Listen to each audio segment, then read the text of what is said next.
All right, Algebra 1, here's our last function for today that we need to take a look at, and that's our exponential functions. Okay, so once again, take a look at the group on the left, group on the right, and let's take a look here. So looking where the x is for each one of these examples of an exponential function. Here's one example. I get my pen really quick here. Here's one example, another example, and there's x right there, okay? And once again, take a look where x is in the other one, okay? Okay, so now the big thing here about exponential functions and the ones on the right and the left that I told you about here, these ones are what is considered an exponential function. And basically this, my input x is now the exponent. Okay? Whereas before we were focused on what exponent is x being raised to, now x is the exponent. So now we vary how much we raise a number or a base to a certain power. All right, let's go ahead and graph one, see what it looks like. All right, so graphing a exponential function, I apologize. So this is an exponential function. All right, so once again, hit that y equals button, and then you're gonna put the function for y1. You're gonna y equals 3 to the x. Here's how we do it.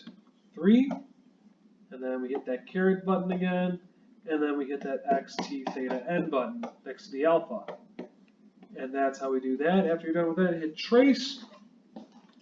And then you should see what looks like a quadratic, or an exponential function. Here's the values I want you to test. -1, 0, 1, 2, and 3 in our exponential function. If you do this properly, so once again, you hit -1, type in -1, hit enter in the trace function, here's what you end up getting. You should get x equals -1, y equals 0.333 repeating, okay?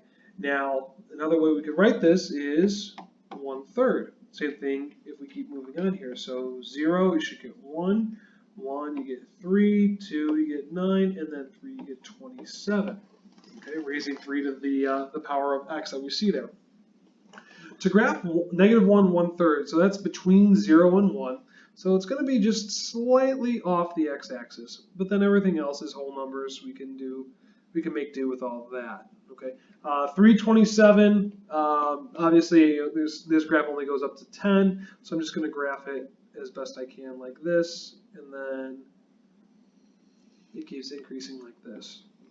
And if you notice, if you keep tapping the left arrow button on the trace function, notice that the further left you go, the closer you get to 0. All right, so it never really gets to 0. That's what we call an asymptote.